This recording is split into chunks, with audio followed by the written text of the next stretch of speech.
Good evening. I will be presenting today a brief synopsis of The Big Bang Theory. It is a TV sitcom found on CBS, and it is very entertaining but also thought-provoking in regards to interpersonal communication. Within the first slide, we see here that communication is the core of relationships. The Big Bang Theory is built on the relationships of five friends: Sheldon, Leonard, Raj, Howard, and Penny. It is an awesome representation of how intellectual beings communicate with one another, even when they're considered a social oddity. Mainly, the gentlemen interact with one another comparing the intellectual talents, abilities, and qualities. This is also known as the social comparison theory, which states a theory affirming that individuals compare themselves to one another and feel how their talents, abilities, and qualities measure up.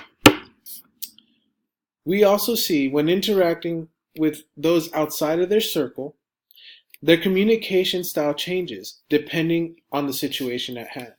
Moving on to the next slide, we see here that the communication styles between different genders affects their communication. Sheldon and Leonard first encounter Penny when they're walking up into their apartment. She is the new neighbor that moved next door, and they stop in their tracks when they see an attractive young lady living there. They both stand and discuss to one another on what they should do. And Penny is the one that takes the initiative to start a conversation. And when that happens, Leonard and Sheldon nervously come up to her door and just say hi repeatedly because they don't know what to do. The conversation structure here, or the lack thereof, is seen because they have never really interacted with a woman such as Penny that is attractive, and also they weren't used to one living next door. The conversation structure here is honestly noted in not having one, because they can't really have a dialogue with one another without stuttering over their words, hiding behind one another, and not making any eye contact. This is where adaptation comes into play. Adapters are unintentional movements of the body that reveal information about a psychological state or an inner need, such as nervousness. We see the adapters with the body language, the stuttering of words, and the shying away from the conversation, primarily Sheldon, as he hides behind Leonard during this time with interacting with Penny. After the conversation takes place, Leonard and Sheldon go into their apartment. And Leonard has the brilliant idea of inviting Penny over for lunch. The question that Sheldon asked Leonard was, well, we never invited our old neighbor. What makes it new for Penny to come over? Because of this, the attribution theory comes into play. It presumes that we assign meaning to a behavior ascribing by motives and causes. So when Leonard asked Sheldon that they should invite Penny over, it's not because he wanted to be a nice neighbor. It was because he wanted to get to know her better and try to build a relationship that will lead to a boyfriend-girlfriend kind of relationship. And later on, they end up getting married. But for now, he had a different motive as to why he wanted to invite Penny over for lunch. Some concepts to think about. When Sheldon interacted with Penny when she came over for lunch, he was trying to describe to her what he did for a living or what type of work he was doing. Because of the intellectual being that he is, he has created a hindrance or some noise that will prohibit the conversation going from A to B. Noise is something that affects the other person, that stops the message from taking place or getting to the other side. So for Penny, she couldn't really understand what Sheldon was doing. Same thing with Leonard. Sheldon, in this whole of communication or the type of personality he is an idiocentric orientation. You can see it. It's very evident. He likes to be by himself. He works best by himself. The way he views life, the way he believes things. These things here, we see it within the first episode. Also, self-efficacy can be seen between all the characters in Big Bang Theory. As the last point here, self-efficacy, it's also described as a positive belief in one's own abilities, competence, and potential. Each one believes in themselves. They have an idea that they can accomplish the world pretty much, or take over the world in Sheldon's eyes. They are very smart individuals, and we can see it.